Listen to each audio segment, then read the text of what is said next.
Okay, so we did the preliminary work in the preface, talking about what ethics and morality are, and then we shifted into the importance of defining what is a human being, since a lot of these ethical dilemmas are going to have to do with life issues, right? Like abortion, euthanasia, capital punishment, war, biomedical issues. And so it was very important to define what a human being was, but really the exercise was more to show you how incredibly difficult it is to define a human being as unique from any other type of being. Or from a Judeo-Christian perspective, how we believe we were made in the image of God, and what does that mean to be made in the image of God, right? Especially if God is spirit. What does that mean? What do we share with God? What spiritual qualities do we possess? Then we talked about what is a Christian, because we're going to get into some really interesting topics later on in this class. It may have to do with how we treat our temple. It may have to do with marriage. It may have to do with homosexuality. It may have to do with war or other sorts of concepts. And some of you will be thinking, oh, well, if you do that, you're not a Christian.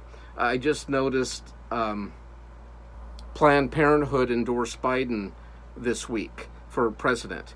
And on some of my more conservative friends on their pages, they said, oh, well, that just proves he's not a Christian.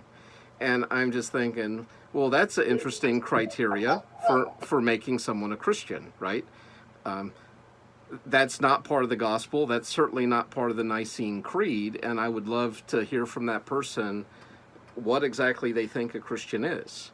And certainly my friends on the left would say the same thing about Trump, right? Because of how he treats women, because of some of the things he said, he can't possibly be a Christian. And that's why I spent the time to try to define what a Christian is. And it's not just a checklist of a set of beliefs, but rather it's being indwelt by the Holy Spirit. Literally having Christ in you, or the Spirit sent from the Father and the Son. And for my Eastern Orthodox friends, I know you think it's just sent from the Father, but we can debate that later. That's the Philoquid clause in the Nicene Creed. Anyways, now we're moving from what ethics are, what a human being is, what a Christian is, to the study of ethics itself. And I begin part one with this explaining to you about meta-ethics. And meta-ethics, think meta of up here, big. So this is the big, broad umbrella categories that all the other types of ethics are going to fall under. And one of the first questions that a meta-ethicistician will ask is, are ethics even possible for human beings? Can human beings even do ethics?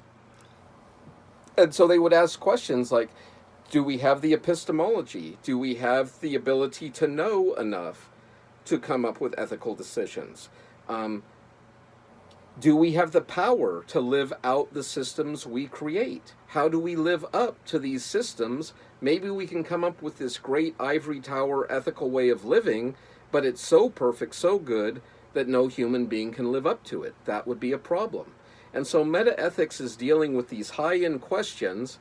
And I'm not going to tell you where I'm at yet. I'll let you take a guess towards the end of the class on these views of, can we do ethics? And if we can do them, how do we go about determining what is the good? What is the right way to live? And then what empowers us to be able to do that? Under meta-ethics, we have normative ethics. And that's where I'm going to spend the next several months with you, probably 2 months it's going to take me to get through these 9-10 theories. And normative is applying ethics as a lifestyle or a way to live. And so we have 9-10 normative ethics I'm going to share with you. A lot of this was taken from Timon's book, Conduct and Character, where he did an anthology of 9 of the most common Western ethical theories.